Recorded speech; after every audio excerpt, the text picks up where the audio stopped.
When London burned, 1666's Great Fire. London had already burned several times in its history, most notably in 1212, but in September 1666 the conditions were present for an inferno of epic proportions. The city of 500,000 people was a tinderbox of cramped streets and timber-frame structures, many of them built with flammable pitch and tar. Stables filled with hay and straw were everywhere, and many cellars and warehouses were packed with combustible materials such as turpentine, lamp oil and coal. To make matters worse, a months-long drought had created a water shortage and left most of the wood buildings kindling dry. The fateful spark in the Great Fire came early on Sunday, September 2nd, at the Pudding Lane bakery of Thomas Farriner. Before heading to bed that night, Farriner had made a final inspection of his bakery and raked the spent coals in his ovens, which were still warm from a day of making ship's biscuit for King Charles II's navy. He would later swear that the ovens were extinguished when he retired to his upstairs apartment,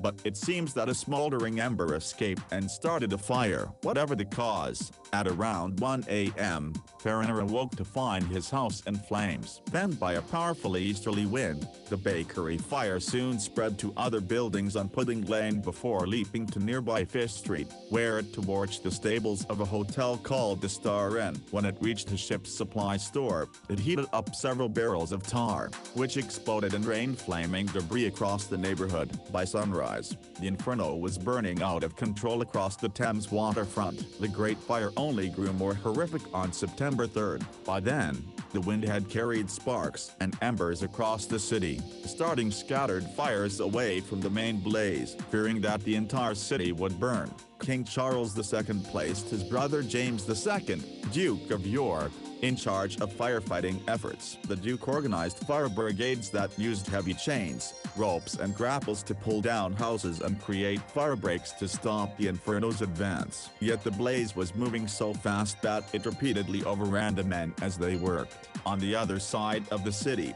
the Tower of London's garrison used gunpowder to demolish properties and halt the fire in its tracks. By the afternoon of September 5th, the fires were corralled and starting to burn themselves out. Most were extinguished the following day. All told, the Great Fire had destroyed 13,200 buildings and left an estimated 100,000 people homeless. Over 400 acres of the city had burned, leaving behind a desert of charred stone and smoldering wood beams. The true death toll of the Great Fire of London is not 4 or 6 or 8, author Neil Hansen has argued. It is several hundred and quite possibly several thousand times that number. While a parliamentary investigation later blamed the fire on the hand of God upon us, a great wind and the season so very dry, many Londoners continued to believe it was the work of a foreign arsonist. At one point in the witch hunt, a slow-witted Frenchman named Robert Hubert confessed to having firebombed Farriner's bakery. Hubert was almost certainly innocent. He wasn't even in London when the blaze began, but he was still hanged in October 1666. Despite all evidence to the contrary, rumors that the fire was part of a foreign or Catholic plot would persist for decades.